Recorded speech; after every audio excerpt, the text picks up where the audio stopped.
آیت نمبر 183 الذین قالوا، اور جو لوگ یہ کہتے ہیں ان اللہ عہد الینا، کہ اللہ تعالیٰ نے ہم سے ایک عہد لے لیا تھا، اللہ نؤمن لرسول، کہ کسی رسول پر اس وقت تک ایمان نہیں لانا، حتیٰ یہاں تک کہ یأتینا بقربان، کہ وہ ہمارے سامنے کوئی قربانی نہ پیش کر دے، تأکلہ النار، کہ جس کو آگ کھا جائے۔ اب اس آیت مبارکہ کے مخاطب بھی جو ہیں وہ یہودی ہیں، اور پہلے وقتوں میں ایسا ہوتا تھا کہ وہ لوگ کوئی قربانی جب کیا کرتے تھے تو اس کو ایک پہاڑ کے اوپر جا کے رکھ دیا کرتے تھے، آسمان سے ایک آگ آیا کرتی تھی اور جس کی قربانی قبول ہوتی تھی اس کو لے جاتی تھی، اور جس کی قبول نہیں ہوتی تھی وہ وہیں پہ رہ جاتی تھی۔ اس سے پتہ چل جاتا تھا کہ کس نے اخلاص سے کام کیا اور کس نے نہیں کیا۔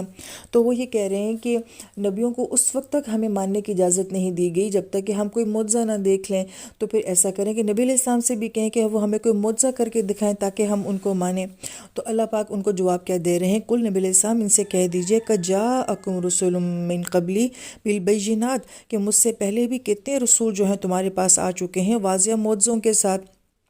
کہ اگر معجزہ دیکھ کے کسی نبی کو ماننا ہے تو پھر جن نبیوں نے تمہیں معجزے دکھائے تم نے ان کو کیوں نہیں مانا؟ تو یہ یہودی بنی اسرائیل جو ہیں یہ تو موسیٰ علیہ السلام کو بھی ماننے کو تیار نہیں تھے، ہارون علیہ السلام کو بھی نہیں، یہاں تک کہ ان دونوں کو بھی قتل کرنے کی کوشش کی، اور کتنے اور انبیاء جنہوں نے اپنی قوموں کو وہ معجزات دکھا دیے تھے جو انہوں نے ڈیمانڈ کیے تھے، پھر وہ قومیں ہلاک کیوں ہوگی؟ لہذا جس نے ماننا ہوتا ہے وہ معجزے کی بات نہیں کرتا۔ ابو بکر صدیق رضی اللہ عنہ نے تو نبی علیہ السلام سے کوئی معجزہ نہیں مانگا تھا، بغیر معجزے کے ایمان قبول کر لیا تھا۔